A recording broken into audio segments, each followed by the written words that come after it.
Pinuna ng isang kongresista ang pagkakatalaga ng palasyo sa kaanak ng ilang membro ng prosecution team sa impeachment trial. Pero giit ng Malacanang, bago pa magsimula ang impeachment, naitalaga na raw ang mga ito sa pwesto. May report si Pia Arcangel. Bayan utang po ituring ni Zambales Representative Mitos Magsaysay ang pagkakatalaga sa pwesto ni Pangulo Aquino sa ilang kamag-anak ng mga kongresistang kabilang sa House Prosecution Panel. Ayon kay Magsaysay, nakapagtataka raw kasi ang timing ng oath-taking noong Lunes kung saan kasamang nanumpa ang kamag-anak ni na Prosecutor Erin Tanyada III at George Panal Jr.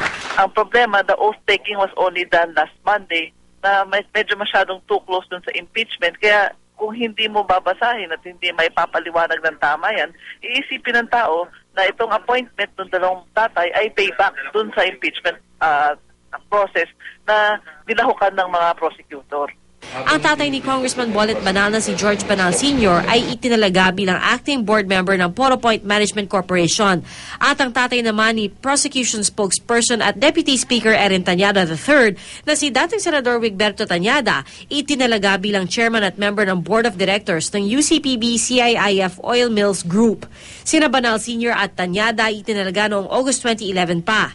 Ang ama naman ni Congressman Neil Tupas na si Neil Sr. ay itinalagang Executive Director ng Philippine National Oil Company o PNOC noong November 2011. Ang kanyang kapatid na si Raul itinalagang Director 3 ng Department of Agriculture noong September 2011. At ang isa pa niyang kapatid na si Nilet Tupas Balyesa ay consultant daw ng PCSO mula noong May 2011. Ayon sa palasyo, hindi presidential appointee si Balyesa. Paglilinaw naman ng mga kongresista, walang kinalaman sa kanilang trabaho sa prosecution panel ang mga appointment ng mga kaanak nila.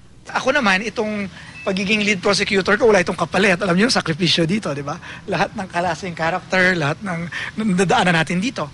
At walang kapalit ito except na para ito talaga sa ating bayan. Wala pong payback at hindi po tayo nangangailangan ng nasuklian po ng Pangulo yung paggawa namin sa tungkulin namin. Ito ay isang issue na pinapalaki na wala namang basehan na palakihin. Aminado si Magsaysay may kakaya naman ang ilan sa mga appointee pero di raw talaga maiwasang mabahiran ito ng politika.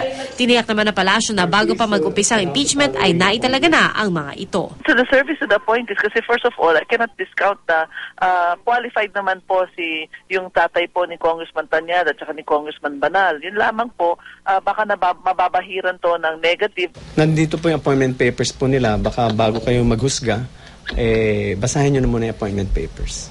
Pia Arcangel, GMA News.